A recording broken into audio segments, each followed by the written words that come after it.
नमस्कार, मैं हूं विकास। 2022 कोरोना महामारी का आखिरी साल। विकसित देशों को अपने वैक्सीन करने होंगे दूसरे देशों के साथ साझा।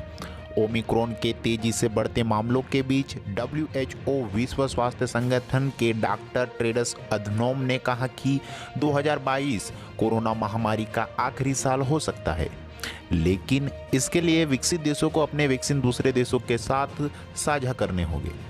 उन्होंने कहा कि कोरोना वायरस तीसरे साल में प्रवेश कर रहा है।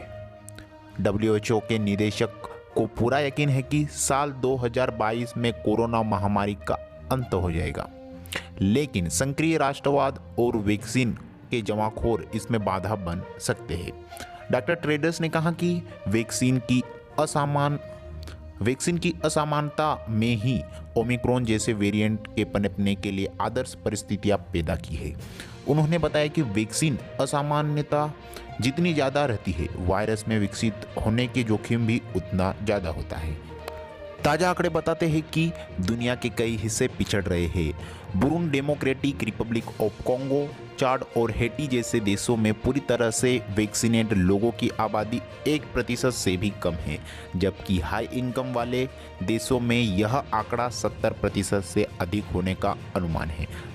डॉक्टर टेड्रस ने कहा कि इस असमानता से निपटने के बाद हम एक सामान्य जीवन में वापस लौटने का कल्पना कर सकते हैं।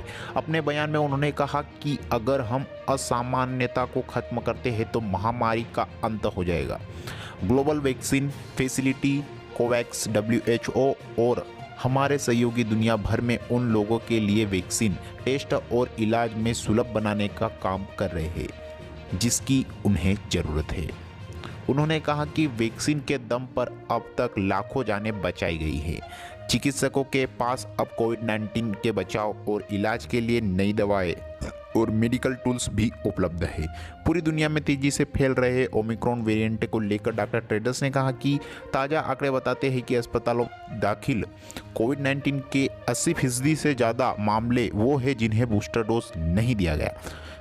UK हेल्थ सेक्रेटरी एजेंसी के मुताबिक अस्पताल में दाखिल म्यूटेंट स्ट्रेन में 815 मामलों में से 608 को वैक्सीन का बूस्टर डोज नहीं दिया गया।